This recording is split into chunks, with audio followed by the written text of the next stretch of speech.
EFT et relaxologie, bonjour à toutes et à tous. Nous allons donc parler de tout cela dans cette vidéo intitulée Comment combiner EFT et relaxologie. Je suis David Vigneron, je suis formateur en hypnose clinique, formateur en EFT, également formateur en relaxologie et par ailleurs infirmier diplômé d'État. Sachez que vous avez la possibilité de me suivre. Pour cela, abonnez-vous à cette chaîne YouTube en cliquant sur le bouton qui est juste ici et activez la cloche de notification. Vous serez ainsi informé lorsque je sors de nouvelles vidéos ou alors par exemple lorsque je vous propose des lives, donc par définition en direct.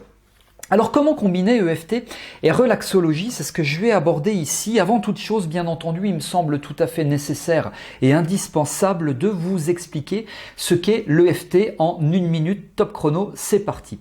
L'EFT, ça nous vient d'un monsieur aux États-Unis qui s'appelle Gary Craig et l'acronyme EFT signifie Emotional Freedom Technique. C'est une technique de libération émotionnelle qui fonctionne très bien pour les syndromes de stress post-traumatique, les traumatismes, les souvenirs traumatiques, les phobies, pour énormément d'autres choses.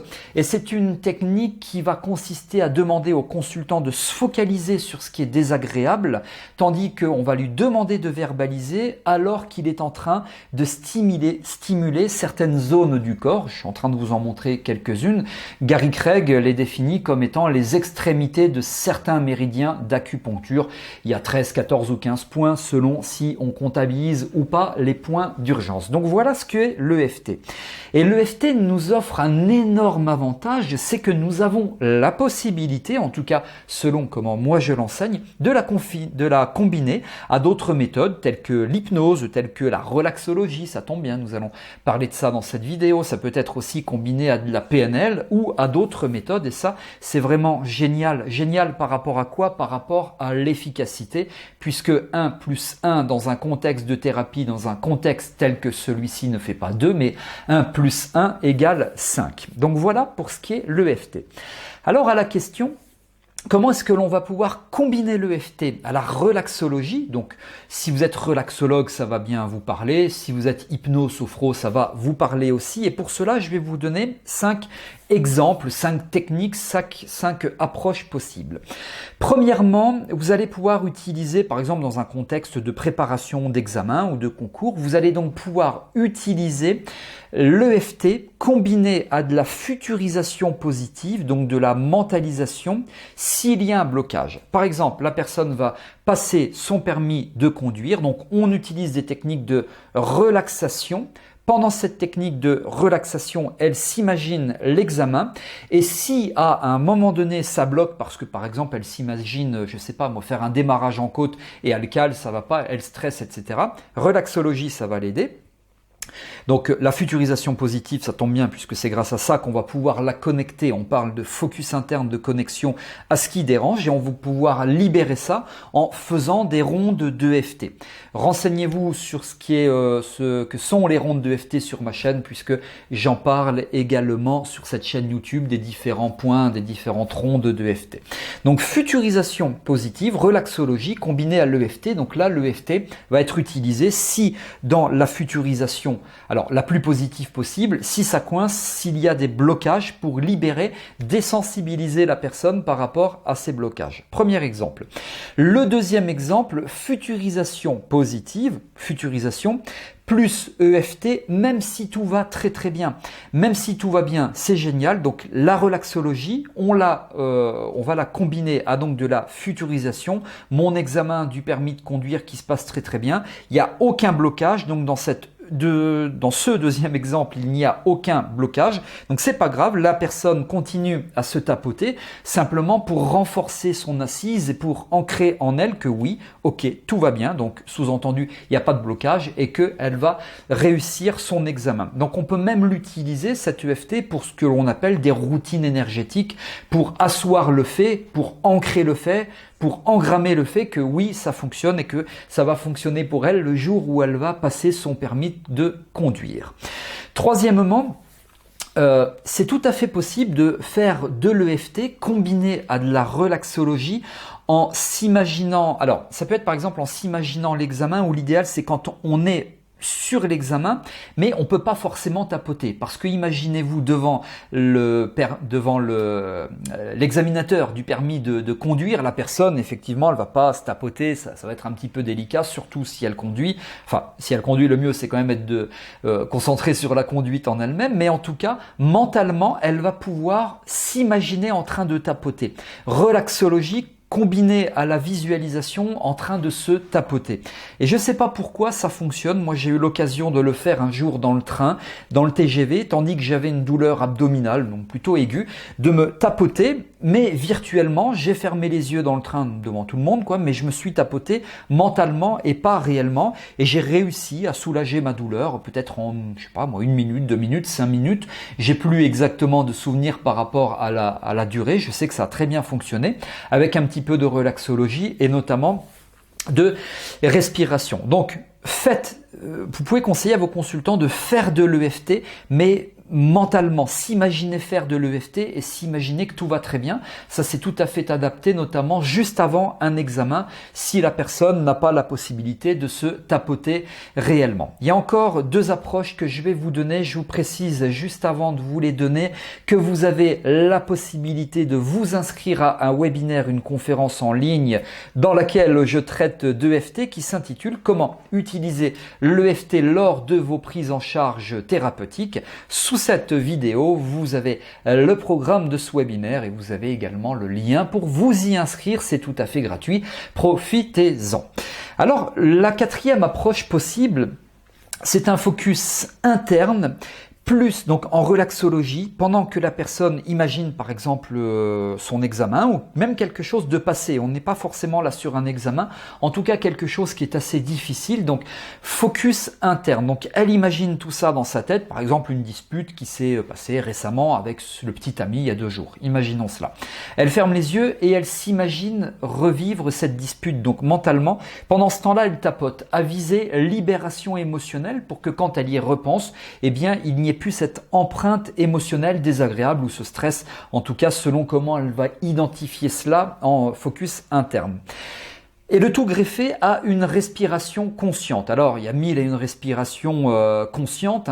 Moi, je parle d'une respiration consciente en particulier dans ma formation de praticien en EFT. J'en aborde plusieurs également dans la formation relaxologie, de formation de relaxologue ou praticien EFT, là où vous avez également les renseignements sous cette vidéo dans la description. Donc ça c'est bien parce qu'on va faire une double libération, premièrement grâce à l'EFT, deuxièmement grâce à la respiration qui, selon comment moi je l'enseigne, est libératrice également en stimulant le système nerveux autonome parasympathique et les ondes électriques cérébrales alpha, ça doit vous parler si vous pratiquez de l'hypnose, tandis que la personne est en plein focus interne, c'est quoi? C'est alors qu'elle revit ce qui s'est passé, elle se concentre sur tout ce qui se passe à l'intérieur, mais de désagréable, parce que le but c'est de libérer évidemment ce qui est désagréable, comme je dis toujours, ce qui est agréable, on le garde et on le revit comme dans un rêve et c'est génial et tant mieux. Voilà, ça c'était la 4e approche possible. Et enfin, la 5e et dernière approche possible, c'est de faire de l'EFT. Alors là, je vais parler plutôt de quelque chose, un souvenir traumatique, Juste avant, c'était entre guillemets la petite dispute, qui n'est pas toujours traumatique, tant mieux heureusement. Donc là, quelque chose d'un peu plus difficile. Alors, on tapote. Elle tapote en EFT, notamment en stimulant les points d'urgence qui sont ici. Il y en a, je vous montre cela, sous-claviculaire, ce que l'on appelle les points 7-7. Je tapote pas fort volontairement. J'ai fait des lives où je vous montre tout ça, tout simplement parce que j'ai le micro-cravate qui est juste ici. Ça risquerait de vous casser les oreilles. Donc, EFT en repensant à un souvenir traumatique. Donc, on y pense, il faut vraiment se connecter à tous les détails de ce souvenir avec la respiration. Donc en insistant vraiment sur la reviviscence du souvenir traumatique avec tous les détails, par exemple, je sais pas moi, un accident de la route, avec la respiration tout en tapotant en EFT. Alors je dis pas que ça va tout faire, attention, ne vous engagez pas sur vraiment des stress post-traumatiques tels que des viols ou des choses comme ça, partez sur des choses un petit peu plus light. Moi j'ai noté notamment l'exemple en tête d'un monsieur que j'ai accompagné sur ça. Juste avec cela, en quelques minutes seulement, ça a été très vite parce qu'il a vu un gamin se faire rentrer dedans par une voiture.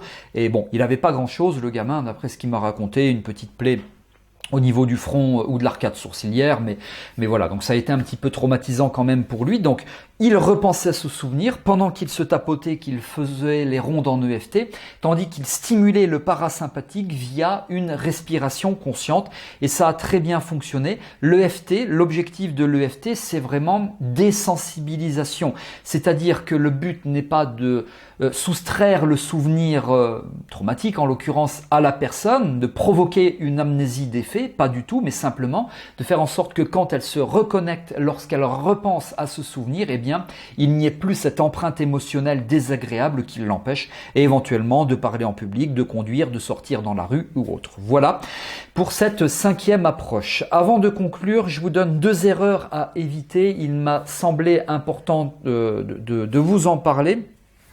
Alors, attention, un traumatisme vraiment sévère. On est sur du PTSD, sur du stress, du syndrome de stress post-traumatique, viol, torture, attentat, enfin vous voyez sur quoi on est. Ne travaillez pas seulement avec la relaxologie. Vous travaillez là avec l'EFT, mais il faut là vous former à l'EFT. Faites très attention à cela.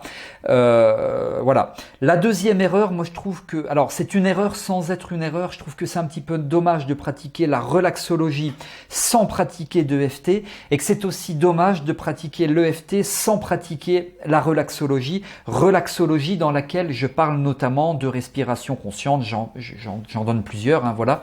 Donc je trouve que c'est un petit peu dommage parce que selon mon expérience en tout cas, on perd en efficacité. Donc quand précédemment je vous parlais notamment de respiration, eh bien je parlais également de relaxologie parce que pour moi la relaxation fait partie de la respiration fait partie de la relaxologie. Donc pour augmenter l'efficacité, vous pratiquez l'EFT, pensez à la relaxologie, vous pratiquez la relaxologie, pratiquez également l'EFT.